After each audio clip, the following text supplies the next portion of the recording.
தல அஜித்தோட ரசிகைகள் எத்தனை பேர் இருக்கிறீங்க?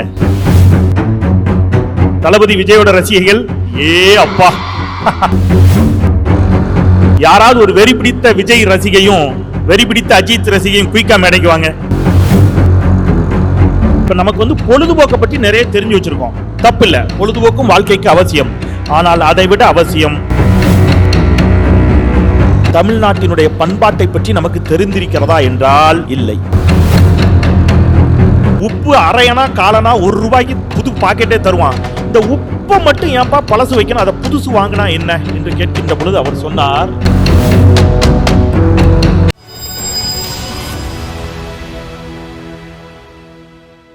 அதனால உட்கார்ந்து கேட்போம். ரெடியா? ரைட். இப்போ இங்க தல அஜித்தோட ரசிகைகள் எத்தனை பேர் இருக்கிறீங்க? சூப்பர். தளபதி விஜயோட ரசிகைகள் அப்பா சூப்பர். யாராவது ஒரு வெறி பிடித்த விஜய் ரசிகையும் வெறி பிடித்த அஜித் ரசிகையும் குயிக்கா மேடைக்கு வாங்க.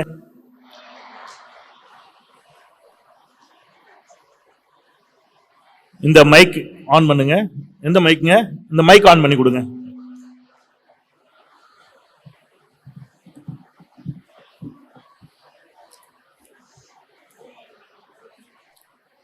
Silence silence silence. சார், நீங்க யார் ரசிகைமா? சார் தளபதி. சூப்பர்மா. உன் பேர் என்னம்மா? சார் ஸ்ருதி ஸ்ரீ. ஸ்ருதி ஸ்ரீ, வெரி குட். அவங்க கிட்ட மைக் கொடுங்க, அவங்க பேர் கேட்போம். உங்க பேர் என்ன? விவேகா சார். விவேகா, நீங்க தல அஜித் ரசிகையா? Very good. இப்போ 2 ரசிகைகள் இருக்கிறாங்க, 2 பேருக்கும் திருப்பி ஒரு தடவை கை தட்டிட்டு. சரி, இப்போ விவேகா சொல்லுங்க, தல அஜித் நடித்த முதல் படம் எது? அமராவதி சார். என்னங்க? அமராவதி. சூப்பருங்க, வெரி குட். அப்படியே அவங்ககிட்ட கொடுங்க. சார், தளபதி விஜய் நடிச்ச முதல் படம் சொல்லுமா?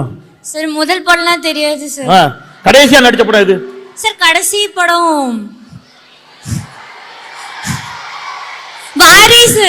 Very good, super. இப்போ அப்படியே என்ன பண்ண போறீங்க? பேர் என்ன சொன்னீங்க? ஸ்ருதி ஸ்ரீ. சரி, இப்ப ஸ்ருதி இப்ப நான் கேட்ட 2 கஷ்டமான கேள்விக்கு பதில் சொல்லிட்டாங்க. இப்ப நான் ஒரு ஈஸியான கேள்வி கேட்க போறேன். தமிழ்நாட்டில் மொத்தம் எத்தனை மாநகராட்சி இருக்குமா?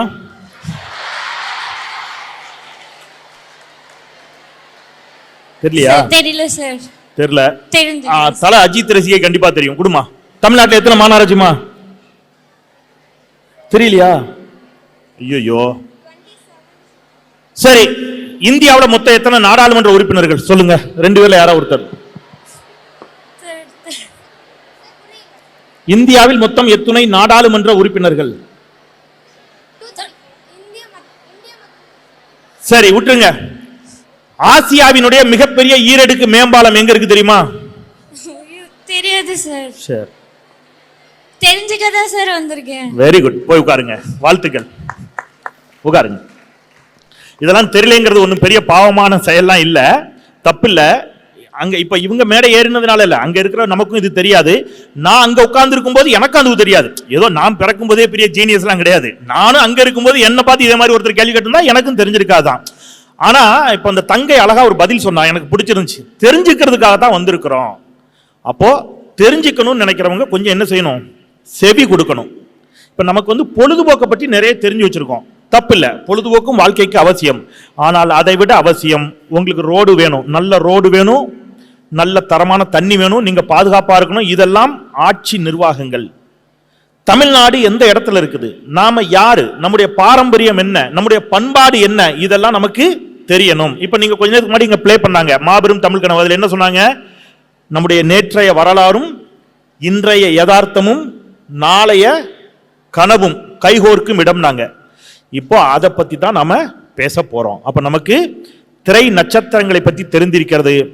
தமிழ்நாட்டை பற்றி, தமிழக வரலாற்றை பற்றி, தமிழ்நாட்டினுடைய பண்பாட்டை பற்றி நமக்கு தெரிந்திருக்கிறதா என்றால் இல்லை. அதனாலதான் தலைப்பு என்ன தலைப்புங்க? அறியப்படாத தமிழகம். இதுதான் எனக்கு கொடுக்கப்பட்டிருக்கக்கூடிய தலைப்பு. ரைட். ஸோ தமிழ்நாட்டை பற்றி நீங்கள் இதுவரை அறிந்திராத பல தகவல்களை சுவாரஸ்யமா நான் சொல்றேன், கொஞ்சம் செவி கொடுத்தால் போதும். ஏன்னா நீங்க இதெல்லாம் தேடி போய் படிக்கணும்னா உங்களுக்கு 4-5 வருஷம் ஆகும். நாங்கள் படித்து கொண்டு உங்ககிட்ட ஜூஸியாக கொடுக்குறோம். சார், அப்ப எனக்கு ஒரு திமிர் உண்டு எப்பவுமே. என்ன திமிர் அப்படின்னா,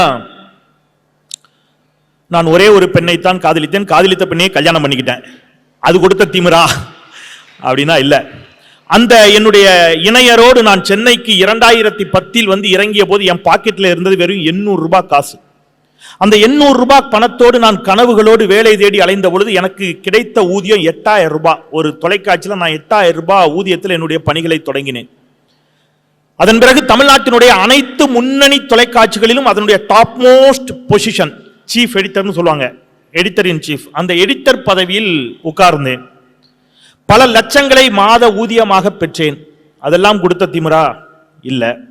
4 படத்துல நடிச்சிருக்கேன். நடிகர் கார்த்தி நடிப்பில் வெளிவர இருக்கக்கூடிய ஜப்பான் திரைப்படத்தில் நான் நடிச்சிருக்கிறேன். இப்போ யோகி பாபுடைய சலூன் அப்படிங்கிற படத்தில் நடிச்சிருக்கிறேன். மாப்போசி அப்படின்னு விமல் படத்தில் நடிச்சிருக்கேன். இப்போ கொஞ்சம் படங்களும் நடிக்க ஆரம்பிச்சிருக்கிறேன். அது கொடுத்த திமிரா அப்படின்னா இல்ல. அப்புறம் வேற என்ன? பல லட்சங்களை மாத ஊதியமாக பெற்றுக்கொண்டு இருந்த செந்தில்வேலினுடைய குரல் வலை நெரிக்கப்பட்ட போது மக்களுக்காக பேசுவதே தீர்வு, உன்னுடைய லட்சங்கள் எல்லாம் எனக்கு தேவையில்லை என்று பல லட்சம் ரூபாய் வருமானத்தை தூக்கி போட்டு ஒரே நாள்ல வெளியில வந்தேன். அப்போ ஒரு திமிரும் செருக்கும் வந்ததே, அது கொடுத்த திமிரானா அதுவும் இல்லை. சீக்கிரம் சொல்லு சார், லேட் ஆயிடுச்சு சார்.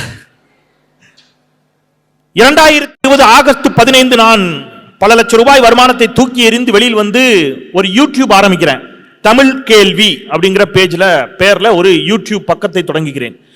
அந்த யூடியூபிற்கு உலக வரலாற்றில், யூடியூப் வரலாற்றில் இதுவரை இல்லாத சாதனை, ஒரு வீடியோ கூட பதிவேற்றப்படாத அந்த தமிழ் கேள்வி யூடியூப் பக்கத்திற்கு வெறும் 12 மணி நேரத்தில் 50,000 உலகத் தமிழர்கள் ஆதரவளித்தார்கள். 50,000 சப்ஸ்கிரைபர்ஸ் வெறும் 12 மணி நேரத்தில் கிடைத்தார்கள். இன்னைக்கு 500 மில்லியனை தொட்டு நிற்குது தமிழ் கேள்வி வலைக்காட்சி. அது கொடுத்த திமிரா அப்படின்னா அதுவும் இல்லை. எனில் என்ன என்னுடைய திமிர்? உலகின் தொன்மையான மொழி, மொழிகளுக்கெல்லாம் தாய்மொழி தமிழ் என்னுடைய தாய்மொழி என்பதிலும், நான் ஒரு தமிழன் என்பதிலும் எனக்கு எப்பொழுதும் ஒரு திமிர் உண்டு, செருக்கு உண்டு. அது உங்களுக்கும் இருக்க வேண்டும்.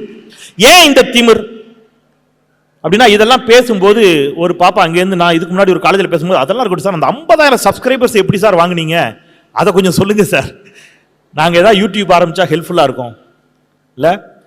யாருக்கெல்லாம் அந்த டவுட் இருக்கு? 12 ஹவர்ஸில் 50,000 சப்ஸ்கிரைபர்ஸ் எப்படி சார் வந்துச்சு? யாருக்கெல்லாம் டவுட் இருக்கு? ஓகே, ஞாபகம் வச்சுக்கோங்க, கேள்வி பதில் நிகழ்ச்சியில் அதுக்கான பதிலை நான் உங்களுக்கு சொல்லித்தரேன், சரியா? ஓகே. இப்போ ஏன் தமிழன் என்றால் ஒரு செருக்கு அப்படின்னா, மற்ற எல்லா மொழிகளை விட நமக்கு அவ்வளவு சிறப்புகள் இருக்குது. நம்ம விளையாட்டில் இருந்து ஆரம்பிப்போம் முதல்ல, அப்புறம் வரலாறெல்லாம் நான் பின்னாடி போறேன். தமிழர் பண்டிகை எது? பொங்கல். உலகத்துல எத்தனையோ பண்டிகைகள் இருக்கு, எல்லாம் மதம் சார்ந்த பண்டிகைகள். ஒரு பண்பாட்டிற்கான ஒரு பண்டிகை, ஒரு இனத்திற்கான ஒரு பண்டிகை, மதம் கடந்து கொண்டாடப்படக்கூடிய பண்டிகை உலகில் இருக்கக்கூடிய ஒரே பண்டிகைன்னா அது பொங்கல் மட்டும்தான். சாதி மதம் கடந்து தமிழர்களாக நாம் கொண்டாடக்கூடிய ஒரே பண்டிகை பொங்கல் பண்டிகை.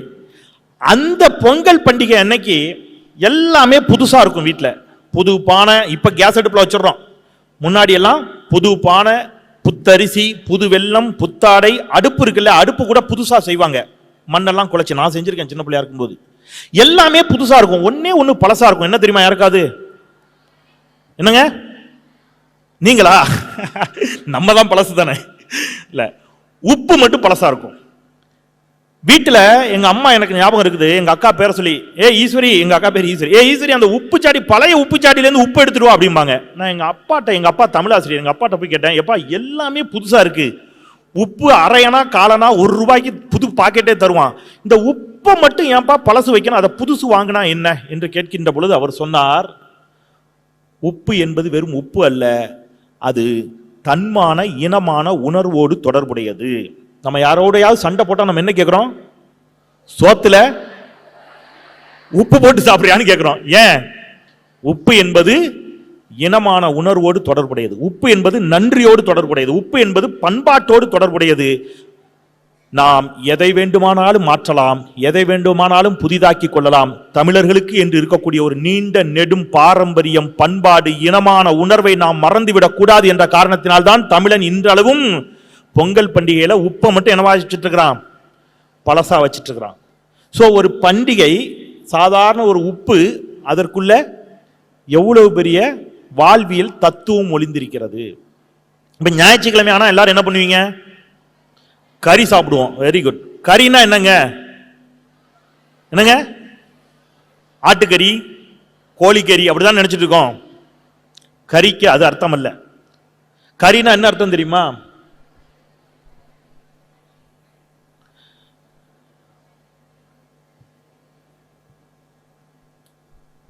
அன்னைக்கு காலையில் 6 மணிக்கு கதையாயிரும். சரி, மிளகு இருக்கு இல்லையா, மிளகுக்கு பெயர் கருங்கரி. மிளகோடு கோழி இறைச்சியை சேர்த்து செய்யப்பட்ட உணவுக்கு இறைச்சி கருங்கரின்னு பேரு. கோழி இறைச்சி கருங்கரி. மிளகோடு ஆட்டு இறைச்சியை சேர்த்து செய்யப்படும் உணவுக்கு ஆட்டிறைச்சி கருங்கரி. இப்ப நம்ம கருங்கரியத்தான், கருங்கரினா என்னது? மிளகு. நாம ஆட்டு கருங்கரி அப்படிங்கிறத மாத்தி ஆட்டு கறியாக்கி, கறினால என்னன்னு ஆக்கிட்டோம்? இறைச்சி ஆக்கிட்டோம். கோழி கரிங்கரி. கோழி கருங்கரியில கருவை கட் பண்ணிட்டு கோழி கறியாக்கி கோழியவே என்ன ஆக்கிட்டோம்? கறி ஆக்கிட்டோம். இந்த மிளகு இருக்கு இல்லையா, இந்த மிளகு என்பது, அந்த மிளகுக்கு தான் என்ன பேரு? கருங்கரி என்று பெயர். நம்ம நம்ம நம்ம நம்மை சுற்றி பல வரலாற்று தரவுகளும் நமக்கு தெரியறதில்ல, இலக்கிய தரவுகளும் நமக்கு தெரியறதில்ல. இப்ப நான் உப்பை பத்தி சொன்னேன். இங்க யாராவது கபடி பிளேயர்ஸ் இருக்கிறீங்களா?